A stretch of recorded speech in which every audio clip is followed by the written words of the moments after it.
Number 7. Number 5, 6, 7, 8. Number 7.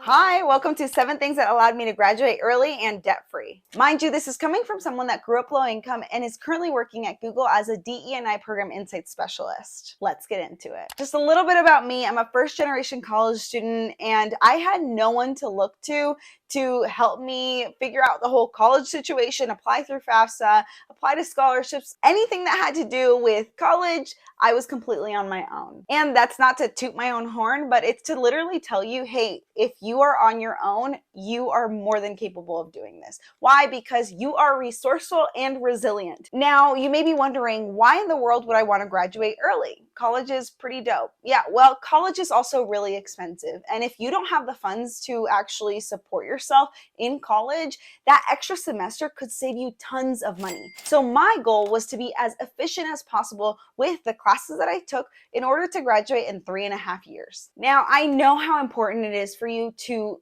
hit the ground running when it comes to going to school and actually getting the education that your parents or yourself are paying for. Mind you, I'm a total type A personality, the person that has an agenda for every single year and color codes everything possible. I'm kind of the person that you are going to be mooching off homework from. So I'm just gonna give it to you straight. I wanna give you a little bit of context about my college experience. Like I said, I grew up low income, so I literally had zero money to my name when I went to BYU. I went to Brigham Young University in Utah.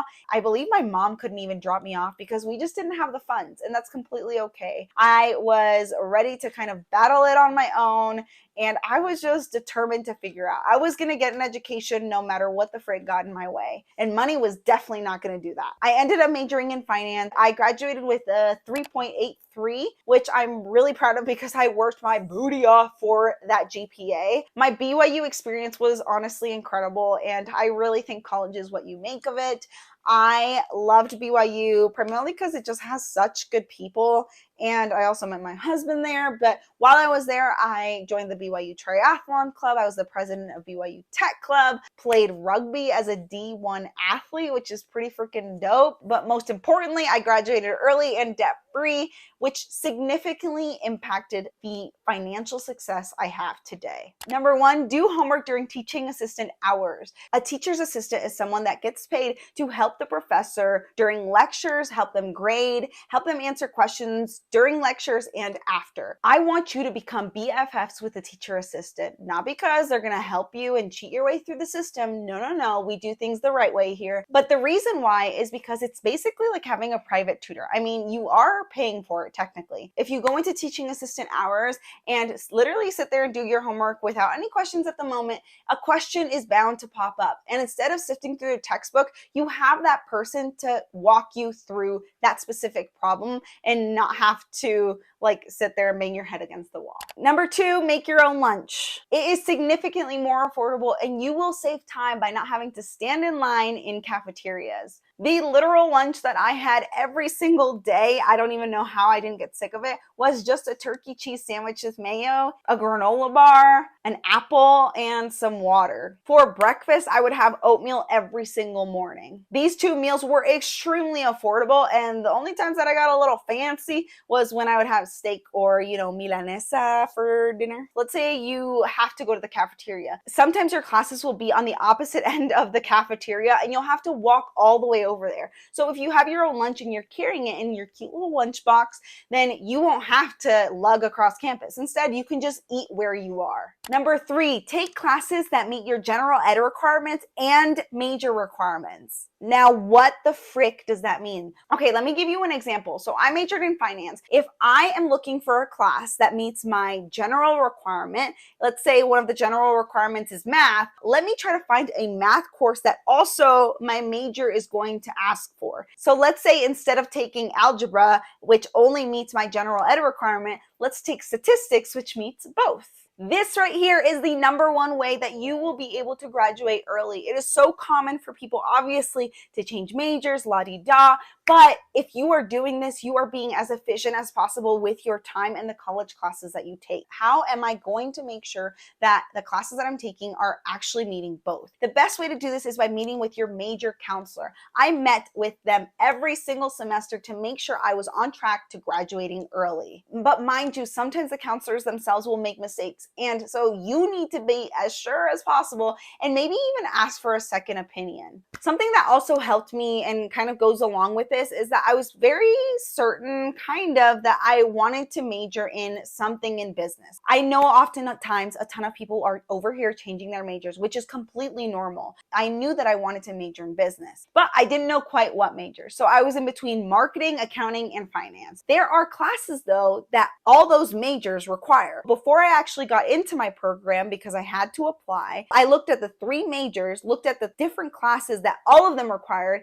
and started taking those. Obviously, if you're interested in different colleges, aka like business versus philanthropy or like some music major, you're kind of going to hit a wall. So just be mindful of that. Number 4, take the minimum amount of credits your first semester. The reason why is because you do not know how challenging college is. And although sure, you can withdraw from classes, you don't really want to be in that position. My first semester at BYU, I literally took 12 credits and it was one of the best decisions I made. Why? Because I did so well that first semester that it set me up for success. I ended up getting academic scholarships, which allowed me to graduate debt-free. The way that academic scholarships work is typically based on the major that you select. They're going to compare you to all of the people within that major and gather like the top, let's say 10%, and then distribute money, and that's the academic scholarship based on your grades. My objective was to get the best GPA possible. Mind you, I got the partial scholarship, and the other half of my tuition was paid by the multicultural student office,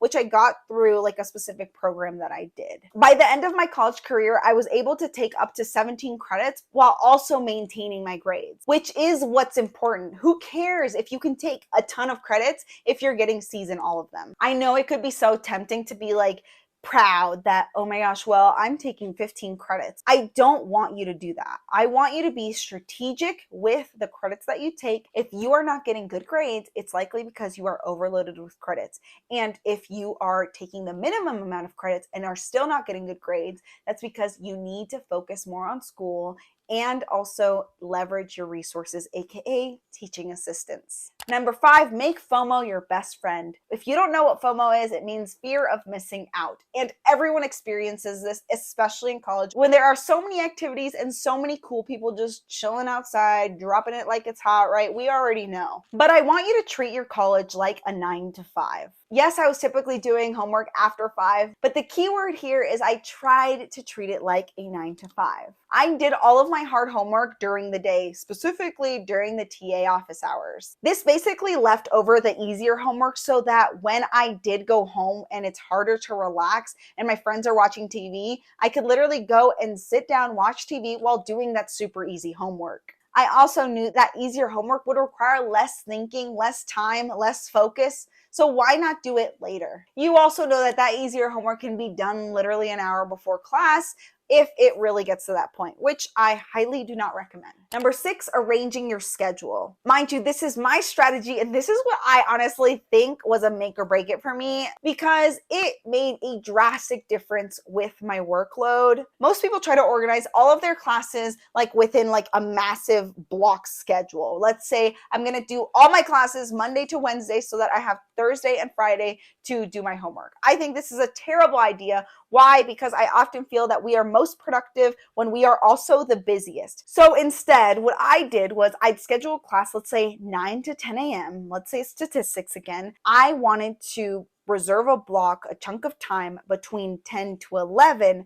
so that I could work on that day's homework right after. This is so that the material from that day is fresh in my mind and I could just literally go and do my homework and not have to worry about it again until next class. I did that for every single class. What's awesome about this strategy is that TAs will often reserve their office hours for right after class. This is pretty genius. Honestly, I don't know how I figured this out on my own, but it just worked so well for me and it kept me accountable, kept me productive. And then by the end of the day, I was often just done with my homework. And if I didn't have homework, I would start working on the project that I had ahead of time, which I know is so annoying. And you're probably rolling your eyes at me because most people aren't built that way. When you have that allocated time, you're like, okay, well, I have to do this now, so I have to work on this topic, so let me just do it. So if you struggle with procrastinating, this is it. This is it. This is it. I got you. I got you. Okay. Lastly, number 7 is all about monies. We love monies. We hate monies. We love it if we have it. We hate it if we don't. My tuition was extremely affordable. Like I said, I went to BYU Provo, which is like $5,000 a year, and that's pretty freaking cheap for the education I received. And I had that partial academic scholarship and that partial scholarship from the multicultural office, thereby paying for my tuition in its entirety. So all I needed to cover really were just my expenses. Every single freaking semester, I dedicated 10 to 15 hours of applying to scholarship. I know it's like treating it like it's your job because eventually it will be your job, aka you will get money. And that is what it's all about. I want you to dedicate 10 to 15 hours of applying to scholarships every single freaking semester. And I want you to search for scholarships within your school, within your major, within your like demographics. You can literally look up on Google female Latina scholarship in finance, something like that, right? Basically searching and doing your due diligence on trying to find all the scholarships available. Obviously, make sure that they're worth it, right? So like if it's $150, maybe it's not worth it and you should move along. I know college can be extremely scary. It is a new place, but you know what? It is a place where you can literally start fresh. You decide who you are, you decide who you want to be. And every single decision that you make, even how you treat your education, your classes, the respect you have for the opportunity, that is what's going to make you successful in the long run. I guarantee it. You are absolutely more than capable of doing this. And every single semester, every single day, baby, is a fresh start. And I believe in you. I hope you do too. Good luck with your education. Go get those A's, go get those grades, and let me know when you graduate. Good luck. I'm so hyped for you. You're going to kill it. Don't send this video to anyone else because you're trying to be in the top 10%. Not them. Hey, I'm literally rooting for you. Now that I have your attention, I need you to subscribe